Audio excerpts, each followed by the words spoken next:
और हमारा इसका मेन एजेंडा यही था कि भी हमारी बच्चों के लिए डिमांड थी कि जैसे कि भी छात्रावास हर जगह है, लेकिन ब्राह्मण समाज के लिए अगर परशुराम जी की बात करें तो पूरे हरियाणा के अंदर कोई भी ऐसा छात्रावास नहीं था। पीछे भी हमने क्या चीज़ है इसके लिए मीडिया के सामने भी दिया और प्रशासन को भी दिया गया, और उसकी जो हमारी मिनिमम क्राइटेरिया होता है वो ऑलरेडी हमने फुलफिल किया। उस हिसाब से हमने एप्लीकेशंस वगैरह मूव की थी और उसका 10% जो अमाउंट, नियरेस्ट अमाउंट जो फिल करना था, पे करना था, वो ऑलरेडी हम पे कर चुके हैं।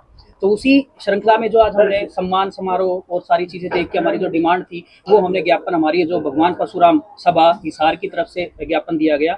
और साथ ही साथ ये भी कहा गया कि भी हमारे को सिर्फ एक छात्रावास की, क्योंकि छात्रावास सिर्फ हमारे समाज के लिए नहीं है, ब्राह्मण समाज के लिए नहीं है, हर समाज के जो बच्चे हैं इसका बेनिफिट उठा पाएंगे।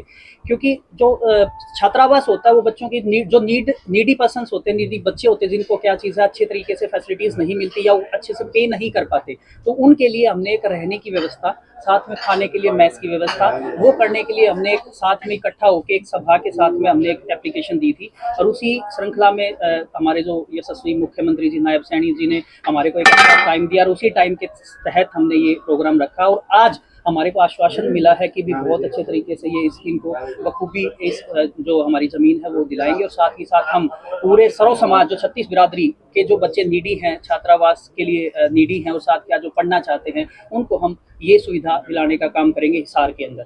ये सबके भले की बात थी और इसी श्रृंखला में हमने ये सारे इकट्ठे होकर, आपने देखा होगा काफ़ी संख्या में लोग यहाँ आए और साथ में मीडिया बंधुओं ने इतना अच्छे तरीके से कवर किया है। मैं इनका तहे दिल से शुक्रगुजार हूँ और स्वागत करता हूँ कि ऐसे ही आप लोग ही हैं जो कि थर्ड आइज जिसे कहते हैं कि भी कहते हैं ना, मोर जंगल में मोर नाचा किसी ने नहीं देखा, लेकिन आप ही हैं कि हम मीडिया के थ्रू ही हम क्या कर सकते हैं, अपनी बातों को आगे पहुंचा सकते हैं।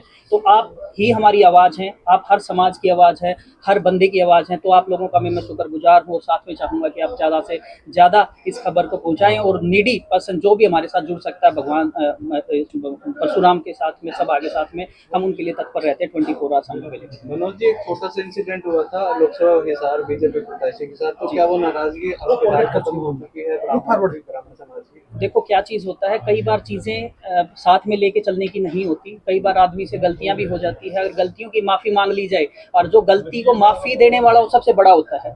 तो आज जो बात है, आज हमें देश हित की बात करनी है।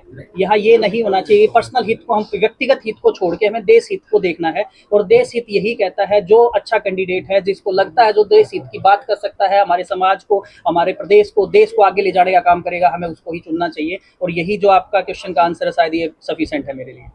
और कोई किसी भी तरीके की कोई क्वेरी है तो प्लीज। बहुत बढ़िया, बहुत बढ़िया। थैंक यू सो मच, आप आए, बहुत अच्छा लगा।